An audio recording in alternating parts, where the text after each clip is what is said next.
Direct selling industry का future क्या है, इस बिजनेस की सच्चाई क्या है, लोग इस बिजनेस के बारे में बताने से क्यों कतराते हैं, लोग इस बिजनेस में काम करना क्यों नहीं चाहते हैं, क्यों डायरेक्ट सेलिंग बिजनेस में इतनी नेगेटिविटी है, क्या है इसकी वजह। डायरेक्ट सेलिंग बिजनेस आने वाले वक्त का सबसे बड़ा बिजनेस है। क्यों? अगर आज आप दूसरी कंट्रीज को देखें, जो कंट्रीज आज डेवलप्ड है, उन सभी कंट्रीज के अंदर डायरेक्ट सेलिंग बिजनेस का बहुत ज्यादा प्रायोरिटीज दी जाती है, क्योंकि डायरेक्ट सेलिंग बिजनेस लोगों का बिजनेस है और जब तक दुनिया में लोग रहेंगे तब तक ये बिजनेस चलता रहेगा, क्योंकि ये बिजनेस लोगों पर डिपेंडेड है। जब तक लोग खाते रहेंगे, नहाते रहेंगे, कपड़ा पहनते रहेंगे, तब तक ये बिजनेस आपका चलता रहेगा। अपने इंडिया में कुछ लोग इसे फंसने फंसाने का काम बोलते हैं और कुछ लोग ये मानते हैं जिनके पास करने को कोई काम नहीं होता वे लोग ये काम करते हैं। मैं उन सारे लोगों से सहमत हूँ, क्योंकि उन लोगों के पास अभी तक इस बिजनेस का प्रॉपर नॉलेज नहीं पहुंच पाई है।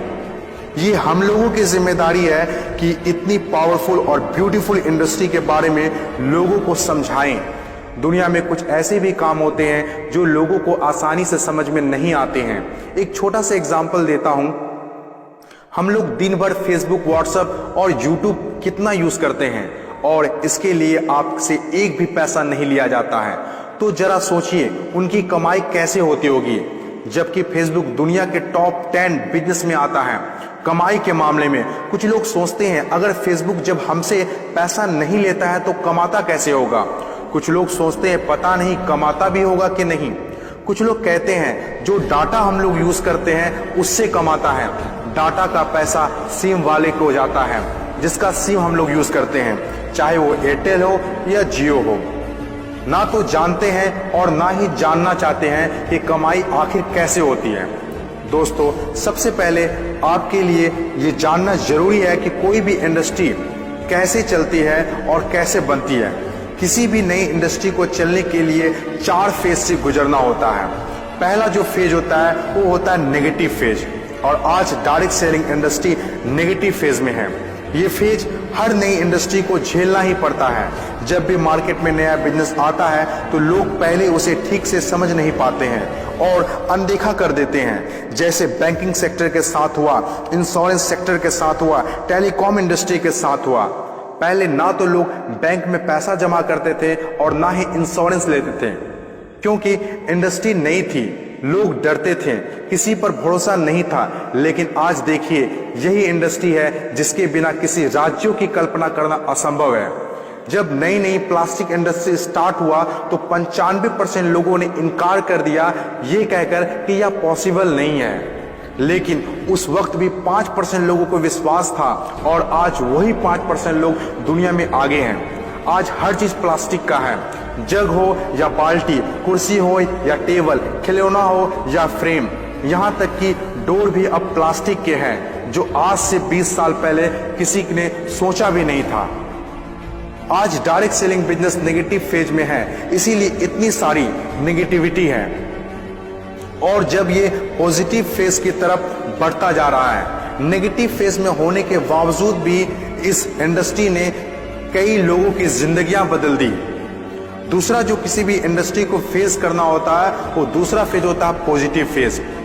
ये वो टाइम होता है जब लोगों का इंडस्ट्री के ऊपर ट्रस्ट बढ़ने लगता है, क्योंकि वे आसपास में रिजल्ट देख रहे होते हैं। और जो लोग उस वक्त डायरेक्ट सेलिंग बिजनेस में दिलचस्पी नहीं दिखा रहे होते हैं, अनदेखा कर रहे होते हैं, वे रिजल्ट देखने के बाद दिलचस्पी लेने लगते हैं और आपका काफिला और बढ़ने लगता है, रिजल्ट और बढ़ने लगता है, दिलचस्पी और भी लोगों में बढ़ने लगती है। जैसे बैंकिंग इंडस्ट्री और इंश्योरेंस इंडस्ट्री के साथ हुआ था। बैंकिंग इंडस्ट्री का वैल्यू तब पता चला होगा लोगों को जब किसी का पैसा घर में सुरक्षित नहीं रहा होगा। इंश्योरेंस के वैल्यू तब लोगों को पता चला होगा जब किसी के एक्सीडेंट होने के बाद उसके घर वाले को पैसा मिला होगा। तीसरी जो किसी भी इंडस्ट्री का फेज होता है वो होता है ग्रोथ फेज। जब एक बार लोगों को इंडस्ट्री पर भरोसा होने लगता है तो उनकी ग्रोथ बहुत तेजी से होने लगती है, क्योंकि ऐसे फेज में लोगों को ज्यादा समझाने की जरूरत नहीं होती है।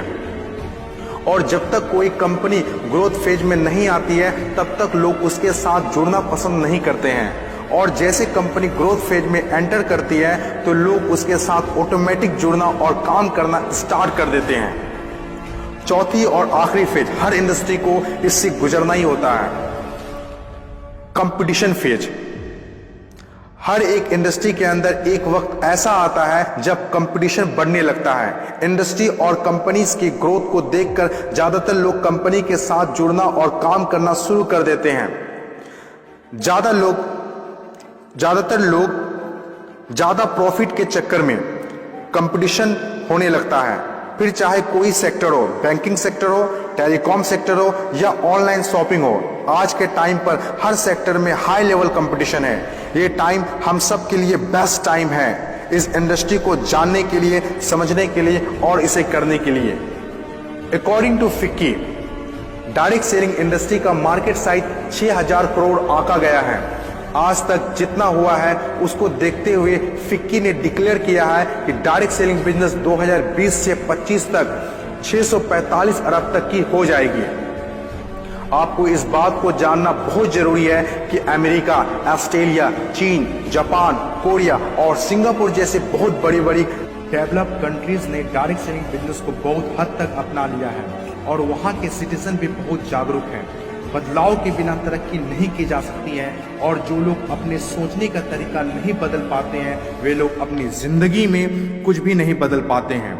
नोकिया, कोडेक जैसी बड़ी बड़ी कंपनियां चलाने वाले लोग भी अपने सोचने का तरीका नहीं बदल पाए, इसीलिए अपनी शानदार शुरुआत के बाद भी वो वक्त के साथ इतिहास के हिस्सा बन गए। इन तमाम बातों से मैं एक बात बताना चाहता हूं, बदलाव ही प्रकृति का नियम है। बदलना तो तय है, जो वक्त से पहले बदल गया उनकी जिंदगी बदल गई और जिसे वक्त ने बदल दिया उनकी भी जिंदगी बदल गई। फर्क साफ है, अगर वक्त के साथ बदल गए तो ठीक, वरना वक्त ने बदला तो बहुत तकलीफ होगी।